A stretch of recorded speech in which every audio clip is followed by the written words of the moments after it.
हे त्यांना कोणी सांगितलेलं नव्हतं, बाकी कोणाला सुचलेलं नव्हतं, पण या माणसानं बरोबर तो डब्बा आणला आणि त्यांच्या जवळ दिला. ही जी सूचकता आहे, ती सूचकता आतला जो उमाळा असतो माणसाला, त्या उमाळ्यानं सुचते, ह्या उमाळ्यानं कळते, त्या उमाळ्यानं माणसाला कळतं. आणि ही जी दुसऱ्याच्या मनातली तहानभूक कळणारा जो माणूस असतो, त्याला, माझी एक कविताच आहे की दुसऱ्याच्या मनातली तहानभूक ज्याला कळते त्याला ईश्वर समजायला हरकत नाही.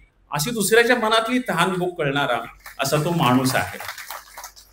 दाभोळकरांसारखा माणूस यांच्या कुटुंबाशी एकरूप व्हायचा, यांच्या मुलाशी खेळायचा, यांच्याशी मुक्काम करायचा, वहिनीने केलेल्या स्वयंपाकाचं कौतुक करायचा. आज दाभोळकर किती मोठ्या पदाला गेलेले होते आणि आज किती त्यांना सन्मान नाही आहे. आणि तो माणूस यांचा घरगुती माणूस होता, तो यांच्या गुणामुळे होता. कारण दाभोळकर असे सहजासहजी कुणाच्या घरात एकरूप होणारे नव्हते. त्यांच्या चळवळीशी जी माणसं एकरूप झालेली होती त्यांना आपलंसं करून घेण्यासाठी दाभोळकर त्यांच्या कुटुंबाशी एकरूप होत असत.